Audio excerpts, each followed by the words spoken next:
Good morning students. ठीक है सब हालचाल? मन लगता है पढ़ने में कि नहीं? चलिए, प्रेजेंट टेंस पूरा बता चुके हैं, प्रेजेंट का चारों रूप। आज शुरुआत कर रहे हैं पास्ट से।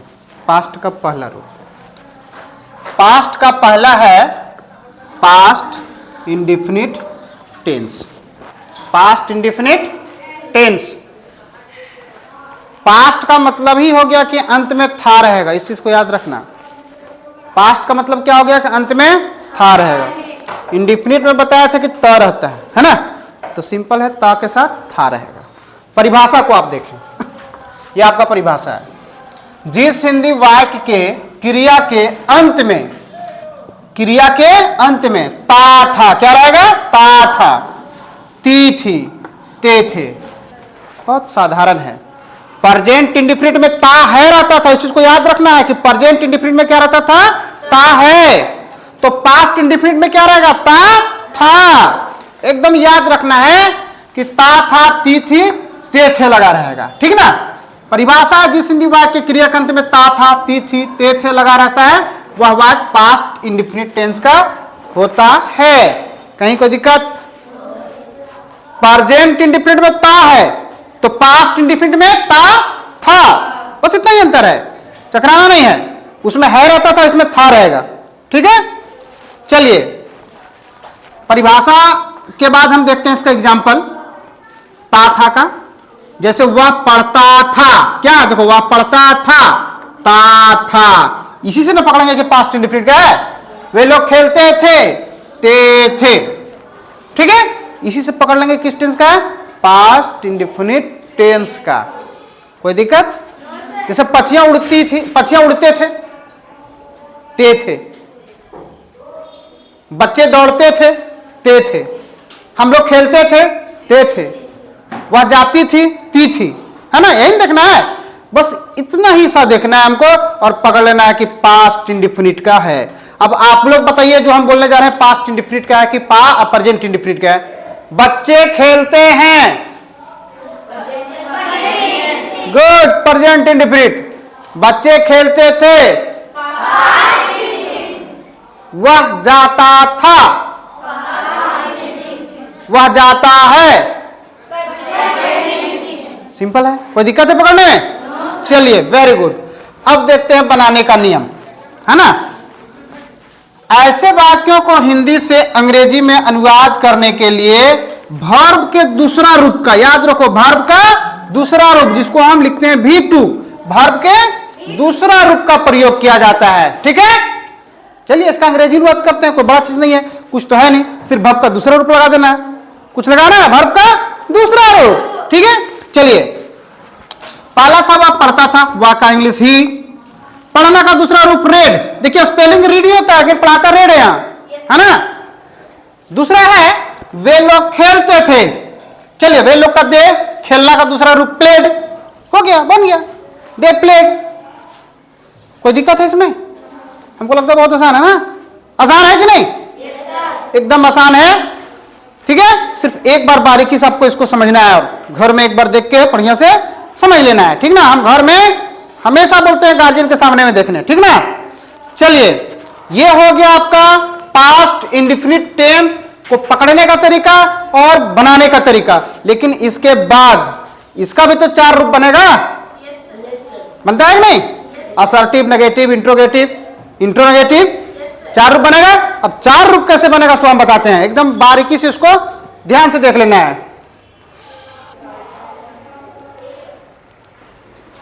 चलिए, अब देखते हैं असर्टिव सेंटेंस। वहां लिखा हुआ है, देखो इसका सूत्र कैसे बनता है ना।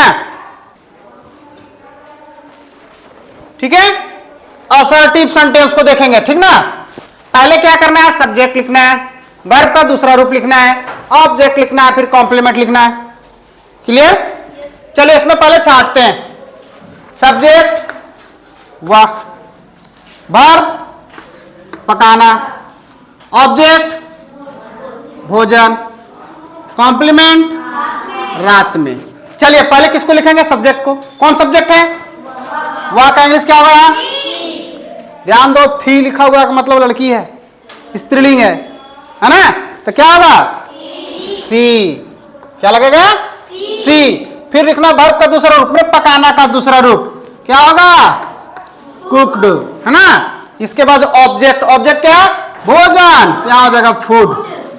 इसके बाद क्या, कॉम्प्लीमेंट, रात में, इन दी नाइट, इन द नाइट, है ना, बन गया, असर्टिव बन गया।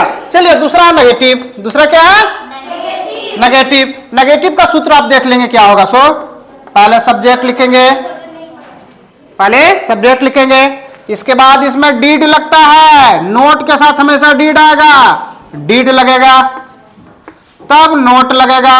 अब ध्यान देना है कि डीड और नोट जहां आया, डीड जहां आया कि वर्ब का पहला रूप आ जाता है, वर्ब का पहला रूप। इसके बाद हम ऑब्जेक्ट लिखेंगे, इसके बाद कॉम्प्लीमेंट लिखेंगे। चलिए इसी को सेट करते हैं। इसी को ना, वह रात में भोजन पकाती थी, वह रात में भोजन नहीं पकाती थी, क्या बनेगा, वह रात में भोजन नहीं पकाती थी। चलिए इसका अंग्रेजी बनाते हैं अब, ठीक ना। सब्जेक्ट सी, इसके बाद डिड नॉट, डिड नॉट क्यों लग रहा है, नहीं के लिए, तो हम क्या लिखेंगे, डिड नॉट, ये हो गया, नहीं का इंग्लिश हो गया, सी डिड नॉट। फिर बोल रहा वर्ब का पहला रूप, वर्ब का पहला रूप, तो क्या हो जाएगा कुक। कोई दिक्कत यहां तक। इसके बाद ऑब्जेक्ट क्या है, फूड। इसके बाद कॉम्प्लीमेंट क्या है, इन द नाइट। कोई दिक्कत यहां तक, कोई दिक्कत। चलिए इंट्रोगेटिव लेते हैं ना। इंट्रोगेटिव में क्या करेंगे, ध्यान दो, डीड पहले हो जाता है, क्या का इंग्लिश डीड हो जाता है यहां, है ना। तो क्या करेंगे, डीड पहले लिखेंगे, फिर सब्जेक्ट लिखेंगे, वर्ब का पहला रूप, डीड लग गया तो वर्ब का पहला रूप, इसके बाद ऑब्जेक्ट लिखेंगे, इसके बाद कॉम्प्लीमेंट लिखेंगे। चलिए इसी को बनाते हैं। वह रात में भोजन नहीं पकाती थी, क्या वह रात में भोजन पकाती थी, इसका अंग्रेजी अनुवाद क्या होगा, क्या का इंग्लिश क्या बन जाएगा, डीड, हम लिखेंगे डीड। फिर सी, सब्जेक्ट सी है ना, सी, वर्ब का पहला रूप कुक, इसके बाद ऑब्जेक्ट फूड, इसके बाद complement in the night. Very good, कोई दिक्कत है यहां तक तो बोलो। अब चलेंगे इंट्रोनेगेटिव में, किस में चलेंगे, इंट्रोनेगेटिव में, ठीक ना। चलिए अब इंट्रोनेगेटिव देखते हैं, क्या है इंट्रोनेगेटिव, एकदम आसान है। पहले क्या लिखेंगे, डीड, फिर क्या लिखेंगे, सब्जेक्ट, फिर क्या लिखेंगे, नोट, फिर वर्ब का पहला रूप, फिर ऑब्जेक्ट, इसके बाद कॉम्प्लीमेंट। चलिए उसी का हिंदी करते हैं, उसी हिंदी को लेते हैं हम। क्या था, क्या होगा बोलो, क्या क्या हुआ, रात में भोजन नहीं पकाती थी। अंग्रेजी बनाना है, क्या का इंग्लिश डिड, वह का इंग्लिश सी, नहीं का इंग्लिश नोट, पकाना का इंग्लिश वर्ब का पहला रूप कुक, इसके बाद ऑब्जेक्ट फूड, इसके बाद कॉम्प्लीमेंट रात में इन द नाइट। हो गया।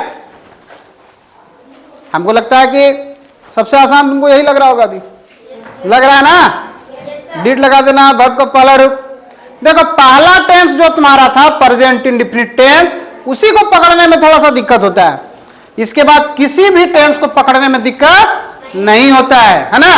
तो अब आपको करना क्या है, ये टोटल आपको बनाना है। आज आपको होमवर्क भी दे रहे हैं, इसी पर आपको हम होमवर्क दे रहे हैं, इसको बना के लाना है।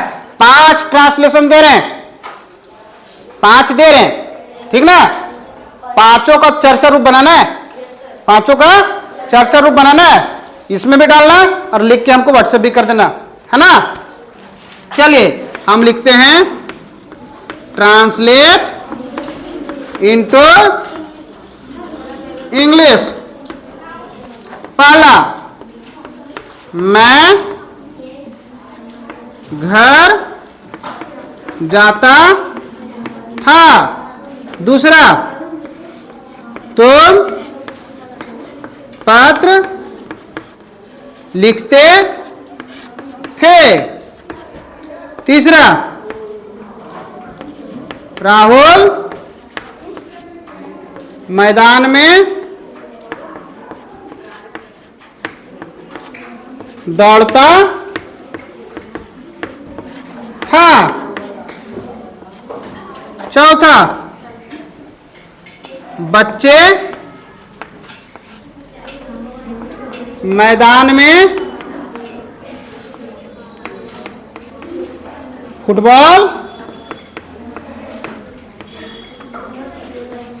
खेलते थे। और पांचवा, वह मेरे पास रोज आता था। ये 5 ट्रांसलेशन है जिसका अंग्रेजी में आपको अनुवाद करके आना है, ठीक है। कहीं कोई दिक्कत? फिर कल मिलते हैं।